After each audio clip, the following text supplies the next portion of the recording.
seeing this for the first time? Wow, good.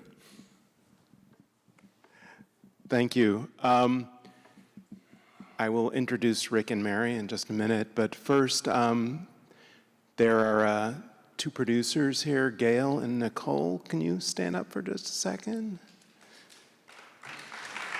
Thank you.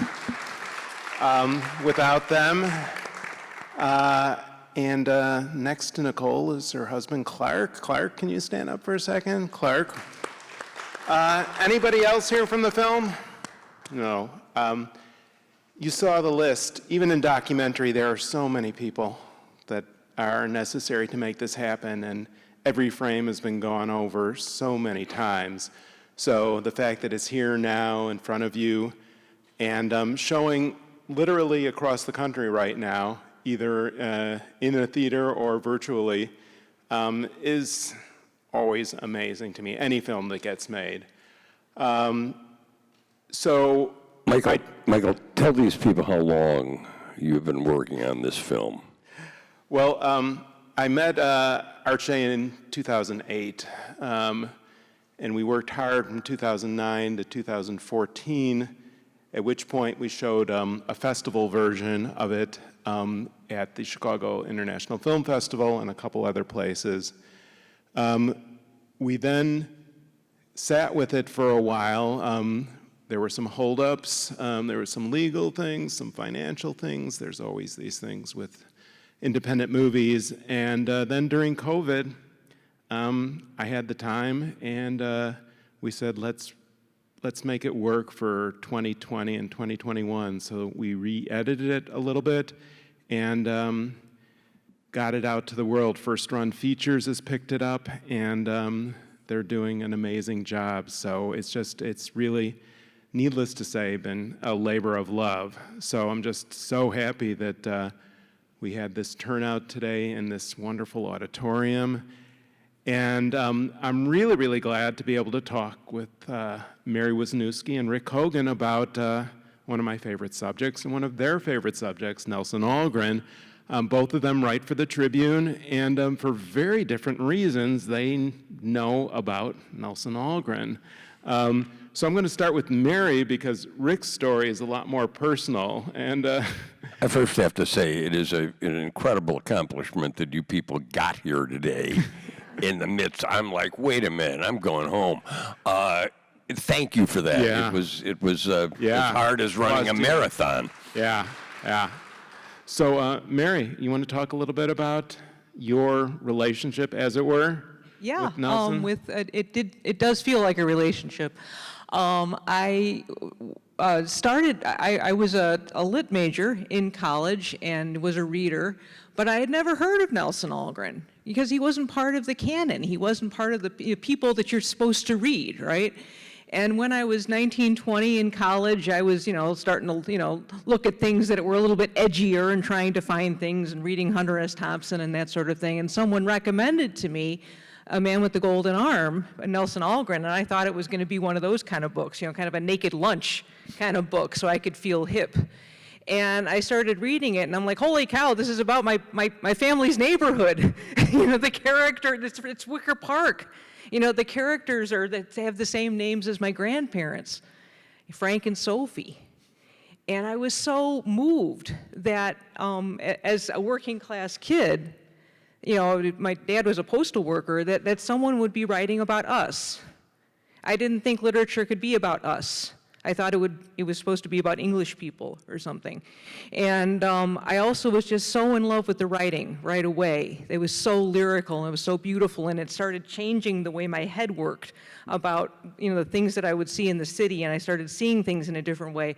And I became an Algren nag, forcing everyone I knew to read these books. And I started the City News Bureau of Chicago Book Club when I got out of college, just so I could get people to read Man with the Golden Arm. That was the whole plot of the book club. And I started collecting stories about Algren because I was a reporter in Chicago, and I kept running into people who had, dated him or gotten into a fight with him or, got, thrown limes at him or something. And so that's how the biography got started. But my the reason I wanted to do the biography is it was the same reason I started the City News Bureau Book Club, is I wanted more people to read Algren.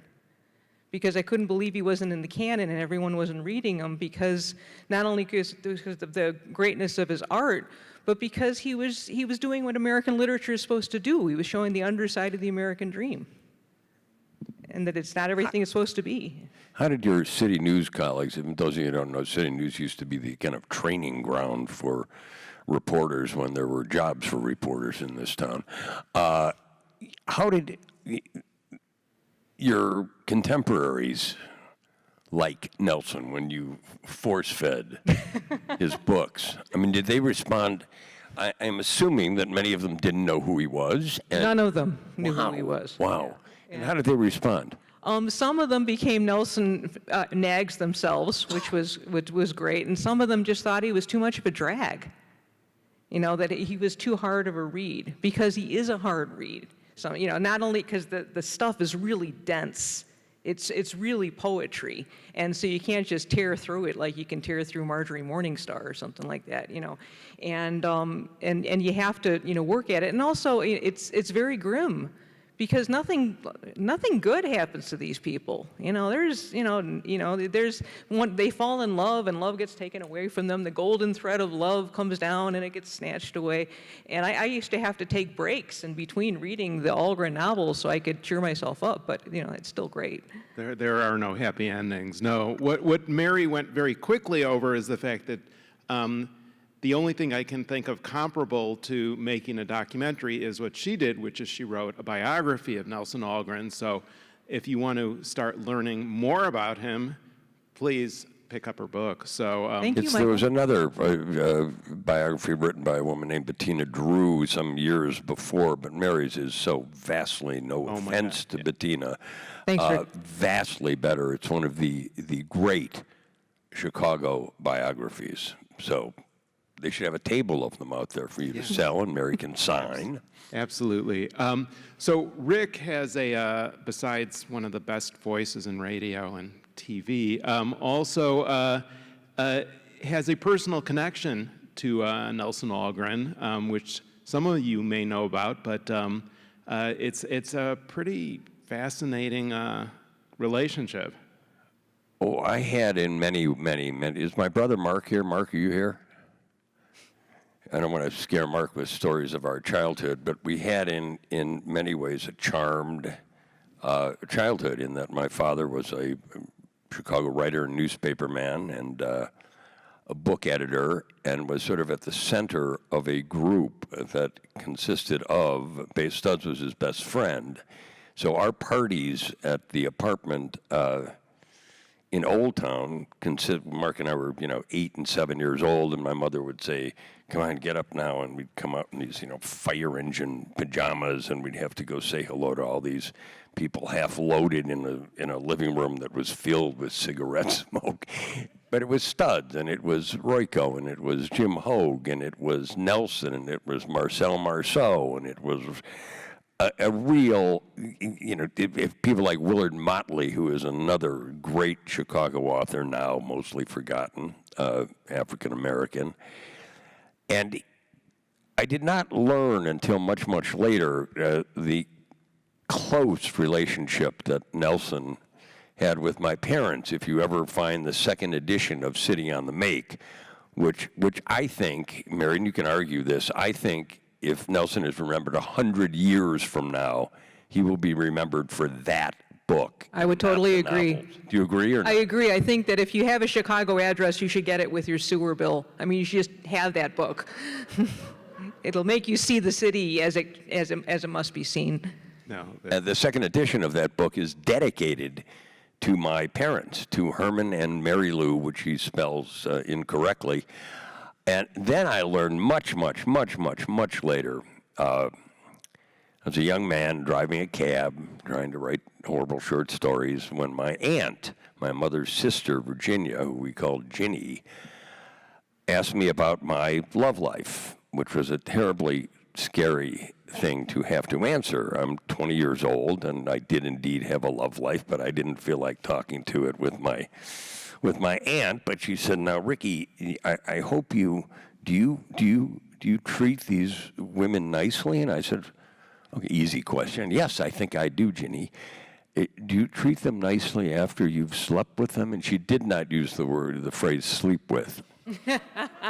And she screamed it. And I remember where we were at the Wrigley Building restaurant. All the other diners sort of stopped and looked at our table. And I said, pardon me? Are you nice to her after her? And I said, gee, Jenny, I sure hope I am. I try to be nice to everybody. Well, Nelson was not nice after we... And that made me really sad. Ginny was sort of almost like a Tennessee Williams-like character, a very fragile woman, but a sweet, lovely woman. And then she gave me the revelation that is, or a bit of her philosophy that has haunted me still. And she said, do you know why Nelson had a relationship with me? And I said, well, because you were beautiful and nice. No, it was because he couldn't sleep with your mother.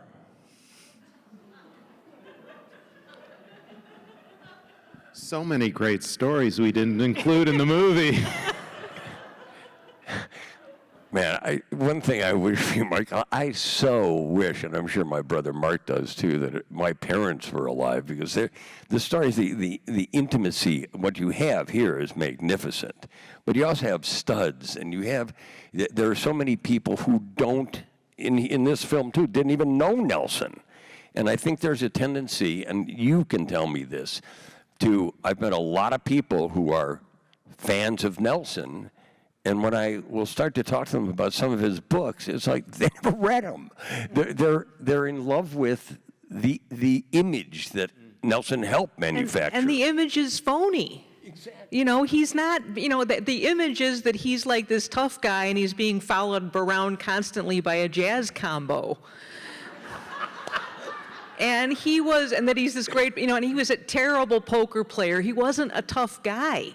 He was this kind of guy who'd get beaten up, and he did get beaten up. And he was, that he was a macho guy. And he wasn't he was not always nice to women, but he was also sometimes very nice to women. And I think that the most important characters in his books are women.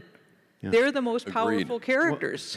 Well, and he tried to write a book about that it just had a female central character, but he was never able to finish it. Just about every person I've met, contemporary, I've met French journalists, I've met a German writer who just recently wrote a novelization of the story of Nelson and Simone. They're all women. So there is this, weird dualism, I think. So we're kind of bringing up that duality between the guy that kind of manufactured it, but also, would tell his friends, well, this is not who I am. He kind of, he had it both ways. Can you talk a little bit about the duality there? Well, Mary's got this down pat, and just for, he was married to one woman twice and married to another woman. Talk about that kind of that relationship. Well, he sought out intelligent women. He wanted women who were his equal, and Simone de Beauvoir was not the only very accomplished woman that he was with. His wife, Amanda Kontowitz, who kind of introduced him to the Polish community, she was a daughter of immigrants, was an artist, and he exchanged beautiful letters with her. Beautiful intellectual letters where he talked about, his feelings of solitude and repression, and he also had, and she became a head of a union out in California, and so I think that there's this image of him, and he was with Simone de Beauvoir, who was the goddess of feminism, and he helped inspire the second sex. Because he wanted her to turn it into more than just a one-time essay. And she admits to this, she talks about this. And he would give her books about the Black experience in the United States. And she used those books to help influence her ideas about women's place in society. So he was a feminist, but I think that, racism hurts everybody, right? And sexism hurts everybody, not just women, but men too. And I think sexism hurt him. because he had this idea that he had to be the macho guy and he had to get married and he had to have Simone de Beauvoir, for crying out loud, home on Wabansie Avenue washing his socks, instead of just, being in Paris doing her thing. I think he had the most productive years of his life when he had that long distance relationship and allowed her this long leash and allowed her to be with another man. And when he was living as a feminist, he was doing his best work. And when he wasn't, that's when he lost money and had to give up alimony payments and all that other crud. Yeah. So you were very young when you first met him, but then you became a teenager and you got into your early 20s, and you still knew Nelson at that point. Oh, yeah. I mean, Nelson was then hanging around. Mike Royko, whose face appears in a couple shots in this film, and Nelson had greatly admired Mike when Mike started writing his column in 1963. And Mike was ever friends with Studs, because Studs greatly admired Mike's column, too. So they hung around together, and also with my dad sometimes. My dad was neither was Studs, actually, the kind of a barfly that Nelson and Mike could be. But, yeah, I got to hang around a little with them, and for some reason, I had not yet heard the story from my aunt, of course, which might have, who knows what that would have caused the young Rick Kogan to do. I did hear it later, and I'll tell you that story too. But I always treated those guys with a great deal of respect. They were my father's friends. They're my father's friends, and they would allow me occasionally to just sit around and talk to them and visit Mike at the Daily News building and sort of see Nelson and Studs loved to laugh when they were together. And Nelson was, you can tell in the movie, and Mary will tell you, legendarily funny. My mother had hundreds of postcards he wrote from all over the place. All of them terribly, terribly funny. He would have been great on Twitter, but I can't even imagine that. Thank you very much. So, Mary, I just included, maybe a tenth or less of the research that I did. You had a chance to include more. Were there things that you didn't include in your biography that you wish you would have been able to? More of that humor, actually, because what I tried to do in my biography, I wanted to make it a writer's biography, because are we talking about Algren? It's because he was a writer, so I wanted to focus on, I didn't want to do this and this and this and this and this and every single relationship he had and every single check he got from every publisher. I wanted to focus on his writing and what influenced his writing and the things that made him a Chicago writer, and I wanted to put him in that context and into that history. And so some of the funny stuff, some of the jokes and those kind of things, I had to leave out because there just wasn't room for everything. One of the conflicts I had actually in writing the book is that the first 2 years that I was doing the interviews and getting letters and stuff like that, I thought, gosh, he's a jerk. And I thought, do I want to write about this guy? And then I kind of thought, I'm not his mother. I don't have to date him. So it's okay. And then I kind of came, and then we became friends again, Algren. So I kind of went through a relationship with him as we went, we went from being, really tight, and then we had a fight, and then I came back, I think he was pretty good to his mother, from what I understand. But well, he gave her money. Oh yeah, he was. Yeah. I've seen pictures of them having dinner in her apartment on Lawrence Avenue. Well, I think he had a complicated relationship with his mother. Art Shea said that line about never eat at a place called Mom's came from the fact that his mother was a terrible cook.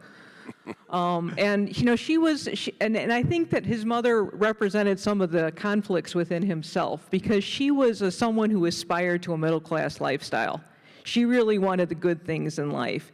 And as much as Algren was drawn to the underclass, not just not just the working class, but people who fell off the last rung of that ladder and were lying in the gutter, he also aspired to the higher things. Yeah. He liked nice things. He liked being treated well, and I think that contributed to his bitterness. And I think that was another part of his duality. He's this macho guy who's also a feminist, and he's the poet of the Stumblebum. but he also wanted he wanted to be taken care of. And I think that helped inform his bitterness and made him such a grouch about Chicago in his It's last interesting years. you mentioned Art Shea. Art Shea was invaluable, I would have to say. Oh my God! Well, this movie couldn't It's not exist without him. essential to the Yeah. two of you. Art was a great character. Art was, without a doubt, the keeper of the Nelson flame. He has published maybe 2 or 3 books. One's Nelson Algren Chicago, which is a kind of photo essay-like thing, and there are a couple other Yeah, books. there was one Nelson Algren Chicago, and then Chicago's Nelson Algren, which I really admire as just a way of. Well, Art also published something like 80 books, which is some accomplishment. I remember I did a story with Art about one of those books, and I said, "Well, let's drive around and go somewhere." And Art goes, "Come on, I'll show you where Nelson slept with Simone." And I'm thinking of my knowledge of the city. I go, "Yeah, but that building's torn down. Wouldn't that be like the expressway?" Yeah, we'll go to the cop station. So we go to whatever the district station was over there, and Art walks in, and he is, as Michael said, a barrel of energy. And he walks in and he starts talking, and no one knows who he is there. He goes, "Yeah, I'm Art Shea, the photographer." "Yeah. We got to get a picture of where Nelson Algren slept with Simone de Beauvoir. The problem is it's either like the first or second lane going north on the expressway, just over here." And they're looking at each other like, he finally convinces them. The desk sergeant gets 2 patrol guys and says, take these guys out to the expressway and block the traffic so they can get a picture where they don't know who Nelson Algren is. Where Nelson Algren, he's a famous writer where he used to see. So we do this, and we go out, and the cops block 2 lanes of traffic. Art is like, "Rick, that's got to be like right here. And I've got the camera. It's the only picture I've ever taken that made it into the paper. I'm taking the picture. Art's like, "I think the bed would have been," and there's traffic rushing by this way. The cops are like crazed. I'm standing over here terrified. It had to be right here. The bed had to be like right here. There's no one who kept that flame burning brighter than Art Shea did. You both, talk about that. I mean,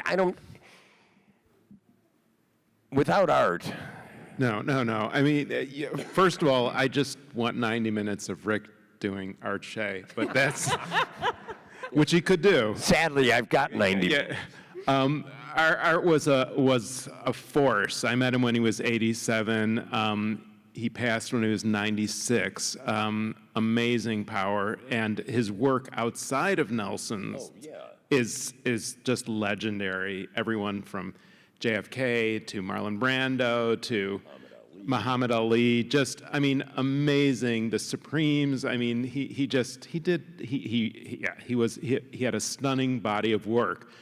But he did keep things, yes, he kept pushing this flame, if you can mix the metaphors like that. He pushed the flame, and He got the gas on. he kept the gas on for sure, and he was amazing. And so working with him was a joy. It was sometimes difficult. I do have to mention, though, that I was really happy that I thought to interview his wife, Florence Shea, because she had a little bit of different, viewpoint of just kind of like undercutting Nelson's kind of image, where she thought, I don't know. But I was really happy because, Florence was amazing, and she had her own opinions, so that was a real joy. I think it's important to talk to the women in his life, and you did with Florence, we did with Denise DeClue. One of the most wonderful sources I had on Nelson was David Peltz, who was a friend of his, but also his wife Doris Peltz, because she really explained to me Nelson's appeal to women. And I think it also helped explain his strength as a writer, because he would focus so completely on you. You would have his complete attention when you were talking with him. And of course, women and men love that, but it was also, I think that's what made his dialogue so wonderful, that he would listen to people and he would capture the poetry of their voices.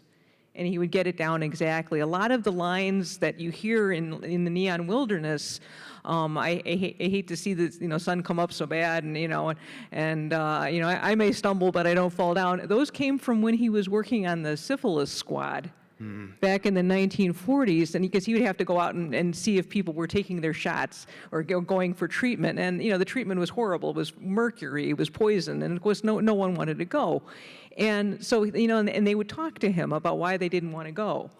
He would go, all these back alleys. He'd ride his bicycle, and go and try to find out why people weren't weren't coming in for their syphilis treatment. And he would just remember that he would take the dialogue and he would come home and he'd write it down. He'd type it up. All these beautiful lines, all this poetry that he would hear in the streets, and then that would end up in his stories. He would just transfuse it. It was authentic, and we went fairly quickly in the movie over. We didn't even mention Never Comes Morning, which I now look at and say that was an oversight, and Neon Wilderness, which preceded Man with the Golden Arm, and are just as rich and dark as Man with the Golden Arm, and you can really see the connection from that work. But that's the one that really got him in trouble.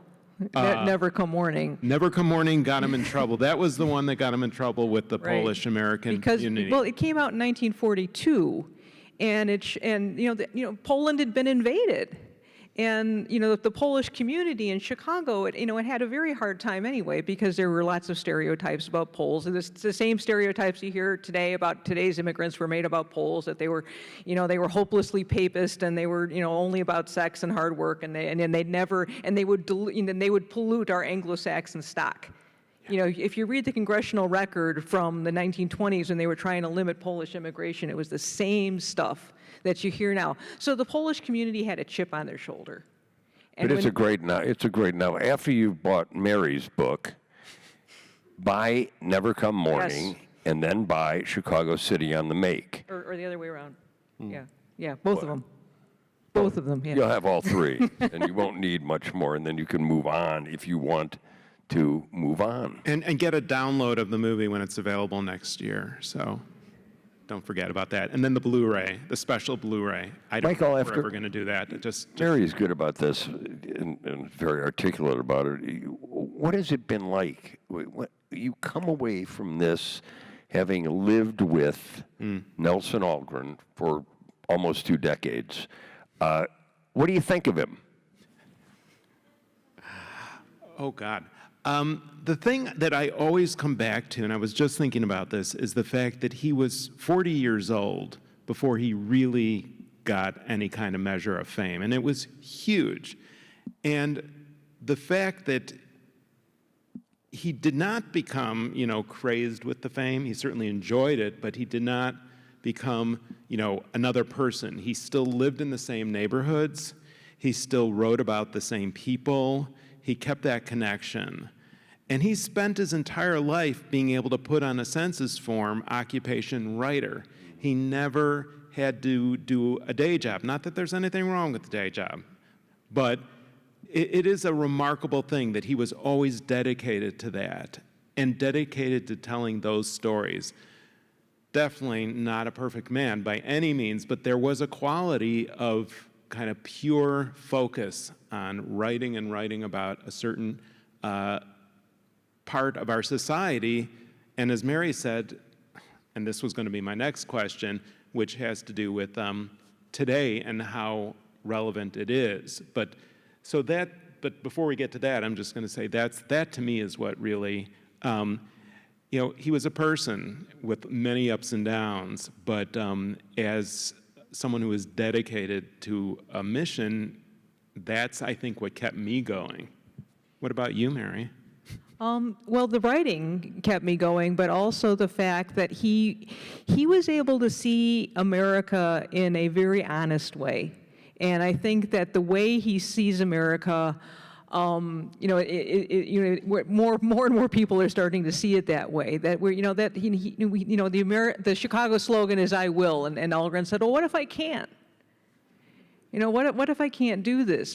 He always had his eyes on the poor, and he always had, Kurt Vonnegut said something beautiful about him, that, Algren was Jewish by upbringing, or barely, and he was an atheist, but he said, but Vonnegut said he was almost Christ-like in his obsession with the poor. He could not take his eyes off of them. And I think that he recognized the shame that Americans feel, because it's not just enough just to be poor. You're ashamed of being poor in America. Because he said he talks about the shame behind the billboards and that great secret guilt of owning nothing in a country where virtue and ownership are one. And these are the things that we're recognizing now as the great tragedy of our country. Absolutely. And that was one of the things that's why I wanted to bring in the demonstrations from 2020, because it's just, the link is still so strong, and I wish it wasn't. I wish I could say, well, that was in the past. We're all past that, but we're not. So let's talk about that, the relevance to today. Different ethnic groups, different neighborhoods, but similar stories. What are your thoughts, Rick? No question, no question. When you have someone with that powerful a voice, I wish the same thing about Royko Studs too. You wish they were around. I wish they were around to kind of tell me how I should feel. I don't know it all. I don't expect to learn everything from newspapers.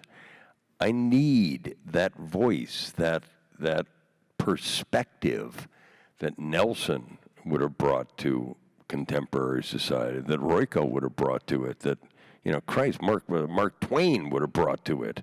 But I do. That's where I get kind of wistful for voices of the past to come, because I am seeing bits and pieces. I do a lot of reading. I see bits and pieces, but I don't see it as powerfully as in voices that were once loud. Well, you can read the first couple chapters of A Walk on the Wild Side, and there's Dove Linkhorn's dad, who's Algren wrote that, if there was a white trash convention, he would be the king of it. And he's up there preaching about, how we have to fear the immigrants and how we have to fear the Catholics, and how he had taken his child out of school because there was a Mexican teacher. And so you see how someone like this people gathering around him and drinking it all in. And so Algren recognized, how vulnerable poor people and desperate people and ignorant people are to autocrats. Absolutely. So it's all. I wish that he was around now too, but he saw all this already. You can just go back and read it. One of the places I do find it in Alex. Well, first of all, Alex Kotlowitz is a great nonfiction writer, and I think he very much kind of follows in that tradition, though from a nonfiction. But he wrote an article several years ago that pointed out that The Wire, the TV series, is very much Algren-esque in that it tells the stories not from above, not from a kind of, aren't they, wonderful. It was more just, here's the story, here's what our society is, and if you don't understand that, then you don't understand our society. That's one of the great quotes that he did, which was, he was quoting James Baldwin, which is, if you do not understand, what Baldwin says, if you don't understand the plight of the American Negro, you don't understand the plight, the state of America. And Algren took that and expanded and just said, if you don't understand the place of the poor in our society, the people who somehow cannot fit in, cannot get, on the other side of the billboard, then you don't understand our society. Well, it also seems to me that people are getting more and more in the mood of not giving a shit about the poor and the disenfranchised, that gap is getting much broader, and it takes an incredible kind of voice to absolutely make them heard. Yeah. So that, I mean, that actually answers what I was thinking, which is what is his relevance for today? So are there, let's see, are there any other stories that you wanted to? I will just say something that you'll get from Mary's book, that the relevance today is that good writing is always relevant. It does not have to be timely. Right. Some themes and a lot of Nelson's were universal and, in a sense, to my mind, immortal that way. You know, I don't need to, you know, I can read about a black guy and a little kid riding a raft down the Mississippi, and I'll get something from it. It doesn't relate to anything now, and I think that came through in Mary's book, which is called Algren, A Life, as powerfully as anything, because it is the story of a writer, and a great writer, a tragic in many ways. You just stopped writing fiction, for Christ's sake. You just stopped. But what he did is worth our time. Yeah, because I think I'm a little bit more optimistic about Algren's future. I think that his time is now. I think that it's great that Michael's film is in the theaters right now. I think we could really use a good man with the golden arm right now, not Otto Preminger's. Nelson wrote a screenplay of The Man with the Golden Arm with Paul Trivers, who later was on the blacklist. Algren had worked on a production of Man with the Golden Arm before Preminger, and it's a great script. It's fantastic. It's at Ohio State University. Someone should dig it out and make a movie out of it. Someone should make a movie out of Never Come Morning, or a graphic novel. And I think that if there's any illustrators out there, go ahead and check it out. Let's make a graphic novel, because I think that that's going to bring Algren back. I mean, Melville wasn't considered a great writer in his time either, or for decades after, and he was rediscovered. And I think that's what's going to happen with Algren. I'm with you. Through a strange quirk, there's been this quirk in that it's almost tangential to Algren's work, is the relationship between Algren and Simone has long fascinated a lot of people, and I just read a couple weeks ago that there's now a movie in the works to tell this story with Matt Dillon and Charlotte Gainsbourg as Algren and Simone, which by itself... Who are the actors? I didn't hear you. It was Matt Dillon and Charlotte Gainsbourg. So... Matt Dillon as Nelson Algren. Yeah, I can't really see that. Barry? Yeah, well... yeah, makeup can do wonders. It'll be fine. I don't know if it'll happen, because I've heard about these things before. 10 years ago, it was Johnny Depp. Well, he broke up with his French girlfriend, so right. It was ironic that they didn't make that movie. But as far as I'm concerned, if that happens and it gets more people to look at him, great. I'm up for anything that just gets him more out there. One of my favorite reviews of this movie said, the first thing I wanted to do after watching the movie was run up to my library and see if I had a copy of a Nelson Algren book, because that's what I want people to do. I'm curious, Mary, if someone runs, not to a library, to a bookstore, are all of Nelson's books in print? Which ones are there? Is there Any and all. I mean, no, they're not in print right now. You mean there's a tragedy. Dan Simon Press brought out more of them, put them back into print, but they're not currently in print. You can find, and it's sometimes hard to find them. A bookstore owner actually called me and asked, how can I get The Man with the Golden Arm, because there's not a recent edition out since the 50th anniversary edition. Well, yeah, I know. I mean, 7 stories, they're great. And I know they just released a new version of Never Come Morning. Oh, okay, thank goodness. Yeah, All right. yeah. So I still think they're going to continue to be out there. We actually have to wrap up, but I'll be out in the lobby. I don't know about you guys, but I'd be glad to talk. One thing about the COVID restrictions is we didn't have any questions, so I'm sorry about that. We're just not oblivious to guys with just, that was what the festival asked. So I just really want to thank you guys for coming out, and hope you tell your friends about Mary's book. about Rick's general amazing stories, and Rick's General Rickness. I got nothing to sell. General Rickness. Yeah, about Rick's imitation of Art Shea. Anybody And- running in the marathon tomorrow? And wait, Rick, but there's more.